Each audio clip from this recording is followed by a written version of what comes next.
കാനഡയിൽ ഇപ്പോൾ സ്പ്രിംഗ് ഏകദേശം കഴിഞ്ഞ് സമ്മർ ആകാനായതുകൊണ്ട് തന്നെ ഒരുപാട് ആക്ടിവിറ്റീസ് ഒക്കെ കാണാൻ വേണ്ടിയിട്ട് പറ്റും നമുക്ക്. ഇന്നത്തെ യാത്ര ചെറിയൊരു ഹൈക്കിംഗ് ചെയ്യുന്നതിന്റെ ഒരു വീഡിയോ ആണ്. നിൽക്കുന്ന സ്ഥലത്ത് നിന്നും ഒരു 45 മിനിറ്റ് നടന്നു കഴിഞ്ഞാൽ കാണാൻ പറ്റുന്ന ഒരു അടിപൊളി ലേക്കാണ് നമ്മൾ ഇന്ന് കാണാൻ വേണ്ടി പോകുന്നത്.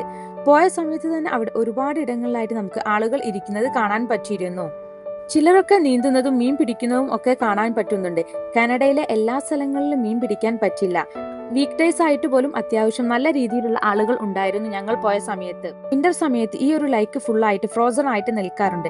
എന്നിട്ടും ഇവിടെ ആളുകൾ വന്നിട്ട് വെള്ളത്തിലോട്ട് എടുത്ത് ചാടുമത്രേ. സിറ്റിയിൽ നിന്നും കുറച്ചു മാറിയിട്ടുള്ള ഒരു ലേക്ക് ആയതുകൊണ്ട് തന്നെ എനിക്ക് നല്ലോണം ഇഷ്ടപ്പെട്ടു. ഞങ്ങൾ ഈ ഒരു ലൈക്കിന് ചുറ്റും മുഴുവനായിട്ട് നടന്നു തീർത്തു.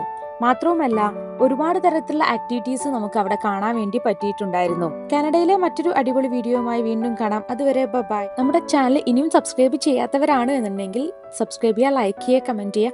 നിങ്ങളുടെ എല്ലാവരുടെയും സപ്പോർട്ട് നമുക്ക് വേണം.